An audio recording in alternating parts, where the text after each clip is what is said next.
আসসালামু আলাইকুম। আপনারা সবাই কেমন আছেন? আশা করি সবাই ভালো আছেন। আলহামদুলিল্লাহ আমিও ভালো আছি। আজকে আপনাদের জন্য একটি ব্লগ নিয়ে আসলাম। ঈদের দিন সকালবেলা ওয়েদার কীরকম ছিল।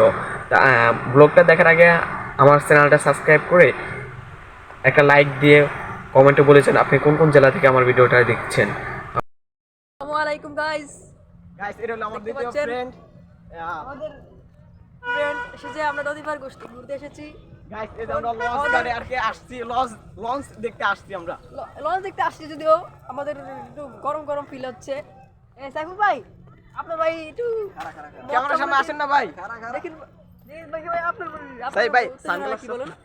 এই যে নদী পার এসে কিরকম লাগতেছে আপনার? আমার কাছে খুবই ভালো লাগতেছিল, কিন্তু বেশি গরম তো তার জন্য এখন ভালো লাগতেছে না। হ্যাঁ, এটাই আসলে কিন্তু কারণ। আসলে মাইয়ার অনেক ভালোই আছে, সুন্দর, এটা দেখে আমার ভালো ভাই লাগতেছে। এই কথা লিখেছে একদম ঠিক ভাই আছে ভাই। এটা একদম রাইট। নিহাদ ভাই, আপনি কি কোনো আপনার কি মন্তব্য মতামত? আছে নাকি? আমার মন্তব্য বলতে হচ্ছে পারেন। নদীর আসতে আমাদের যে মিশনটা ছিল, আসলে আমরা সেই মিশনটা সাকসেসফুল করতে পেরেছি ভাই। হ্যাঁ ভাই, সাকসেসফুল করার কারণে আমরা অনেক অনেক আনন্দিত যে আমাদের মিশনটা সাকসেসফুল হয়েছে। নদী পাশে যে চারিদিকে প্রকৃতি পরিবেশটা দেখতে পারলাম। তো guys, কিন্তু আরেকটা জিনিস খারাপ লাগলো হচ্ছে প্রচন্ড রোদ, তো এই কারণে ভালো লাগতো। তো গাইস, সব মিলে আমাদের মিশন তোলে সাকসেসফুল। এখন ইলিশা ফ্রেগেট অনেক সুন্দর গাইস। এখন বাসা চলে যাব। লঞ্চ দেখার ব্লগ যেটা আমার ঈদের দিন সকালবেলা দেখানো উচিত ছিল, কিন্তু আমি ঈদের দিন সকালবেলা দেখাতে পারিনি। তাই জন্য আই এম এক্সট্রিমলি সরি। তাই পরবর্তী পার্টে যে লঞ্চ দেখার ব্লগ আছে। আসসালামু আলাইকুম, সবাই ভালো থাকবেন।